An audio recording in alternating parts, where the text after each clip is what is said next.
Bendiciones a todos, hoy les traigo otro video titulado El linaje para que nazca el Mesías. En este video, estaremos viendo el plan de salvación de Dios por medio de Jesús, y cómo el amor a través de los tiempos, tuvo que vencer al mal para poder así, establecer un linaje por el cual vendría el Mesías. Antes de continuar, te pido que te suscribas, comentes, compartas y le des un fuerte like, muchas gracias. Ahora sí, continuemos.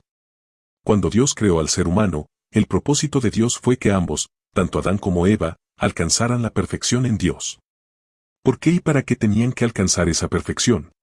Bueno, tenían que ser perfecto como su Creador, para así, crear una familia perfecta, una nación perfecta, y por último, un mundo perfecto. Él los envió inocentes a este mundo, y ellos tenían que ir desarrollando la inteligencia que tenían, e ir adquiriendo más conocimiento. Ni siquiera tenían que trabajar, pues Dios lo alimentaría, Él les dijo. Y creó Dios al hombre a imagen de Dios lo creó, varón y hembra los creó.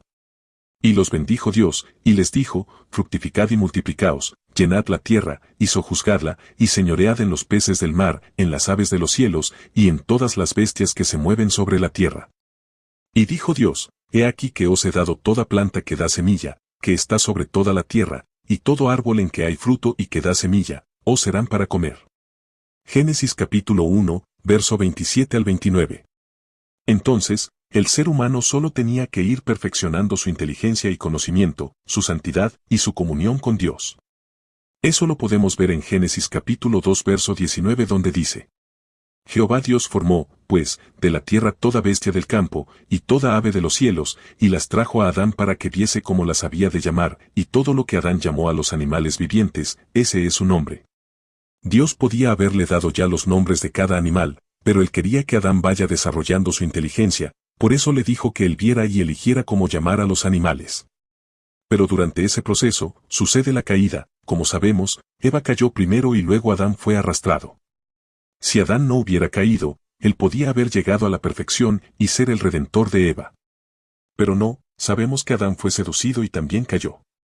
Ahora los dos habían caído de la gracia de Dios, y Dios sin perder tiempo, empezó con el plan de salvación. Él no es un improvisado, sino que ya tenía todo minuciosamente preparado por si eso pasaba. Ahora bien, Dios ya tenía preparado a su Cordero, a Jesús el Mesías. Lo tenía que mandar a este mundo, pero antes, tenía que preparar un linaje, por el cual mandar al Mesías. Primero Dios tenía que preparar a una persona ideal, capaz de empezar el linaje para el Mesías, y luego esa persona ideal, crearía un matrimonio ideal, luego una familia ideal, luego una nación ideal, y por último, un mundo ideal. Una persona, que si bien arrastraba sobre sí, el pecado de Adán, podía ser elegida, si hacía, que triunfara el amor. Y fue así, ahora todo estaba puesto en Abel, Abel representaba a su padre Adán, y Caín al maligno. Pero nuevamente el mal triunfó, y el mal venció al bien, así como Satanás hizo caer a Adán y a Eva, y ahora nuevamente el mal venció, ya que Caín con su maldad, mató a Abel. Entonces Dios mandó a Set, en reemplazo de Abel. Y de Set, sacar a alguien que venza en amor. Pasaron los años, y la historia se repetía, llegó Noé, que representa a Adán, y tuvo 3 hijos, que representaban a los 3 primeros hijos de Adán. Los hijos de Noé Sem, Cam y Jafet. Los hijos de Adán, Caín, Abel, y Set. Sem y Jafet, eran como Caín y Abel. Luego estaba Cam, tercer hijo de Noé, que representaba a Set, el tercer hijo de Adán.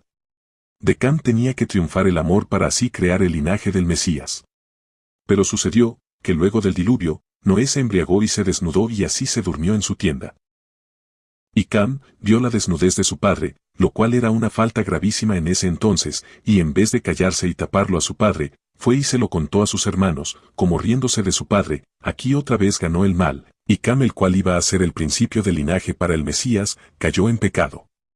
Pasaron los años, y nuevamente empezaba el plan sobre el linaje, y llegó Abraham, el cual tuvo 2 hijos, el mayor Ismael, hijo de una esclava, y el segundo, Isaac, hijo de su esposa e hijo de la promesa de Dios, el cual le había prometido que le iba a dar un hijo de su esposa.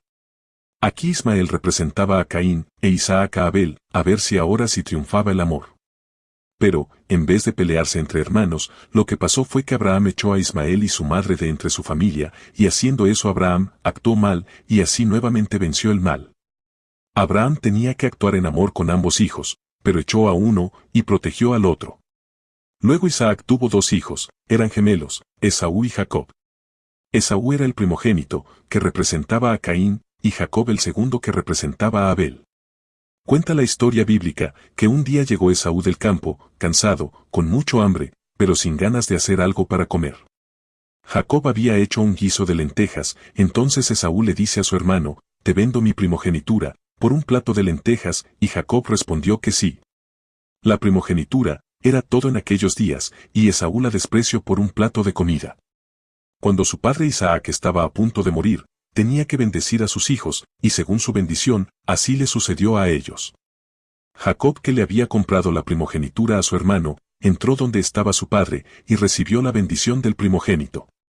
Cuando su hermano Esaú se enteró que Jacob fue bendecido con todo lo mejor, se encendió en ira contra su hermano, a lo que su hermano huyó lejos a sus parientes, escapando así de su hermano e impidiendo que el mal triunfe nuevamente.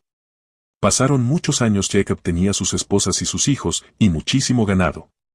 Y vivía con su suegro, pero como ya no podían convivir a causa de tanto animales que tenían, Jacob tuvo que volver a la tierra de su padre. Mientras iba de camino, unos que pasaban por ahí, le dijeron a Jacob, que su hermano Esaú venía hacia él, con 400 hombres para destruirlo a Jacob. Recordemos que Esaú tenía un odio y rencor contra su hermano, por haberse quedado con las bendiciones.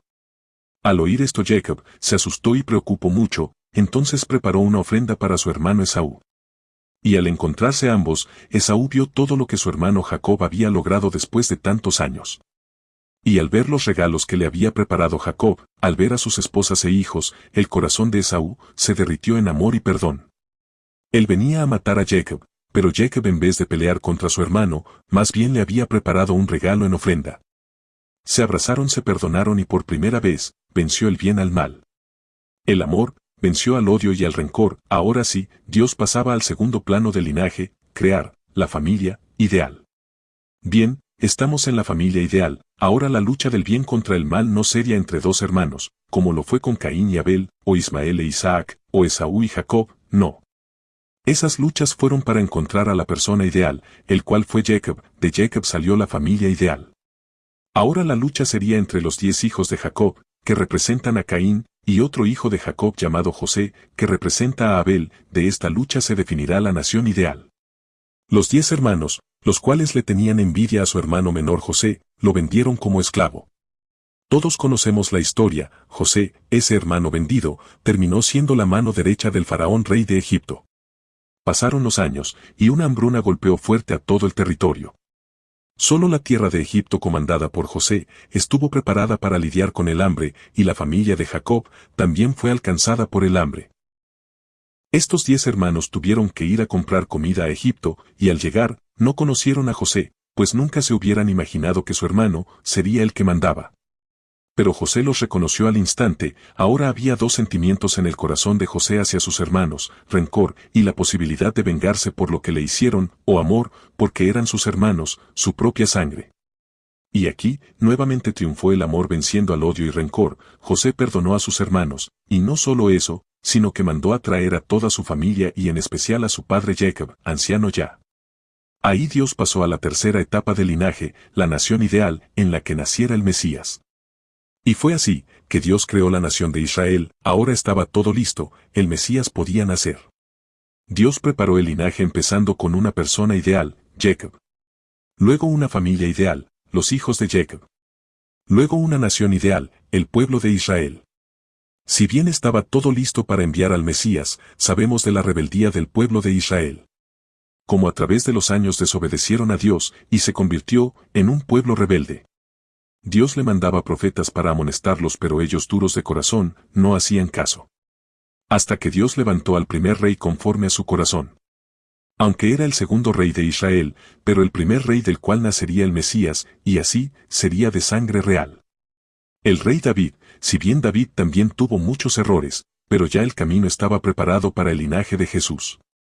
Ya sabemos la historia de Israel en el Antiguo Testamento: guerras, luchas, hambre, consagración, rebeldía, invasiones, deportaciones, arrepentimientos, en fin, muchas cosas que pasaban a consecuencia de la rebeldía de Israel, que lo único que lograba era retrasar la venida del Mesías. hasta que llegó el tiempo decretado por Dios, y el Mesías nació. Y con el Mesías, o sea nuestro Señor Jesús, Dios demostró al mundo la prueba de amor más grande jamás mostrada. Y fue que con su Hijo, y una cruz, que Dios reconcilió a la humanidad con Él mismo. Los misterios de Dios son sorprendentes y muchas veces imposible de entenderlo, como dice su palabra. Porque mis pensamientos no son vuestros pensamientos, ni vuestros caminos mis caminos, dijo Jehová. Como son más altos los cielos que la tierra, así son mis caminos más altos que vuestros caminos, y mis pensamientos más que vuestros pensamientos.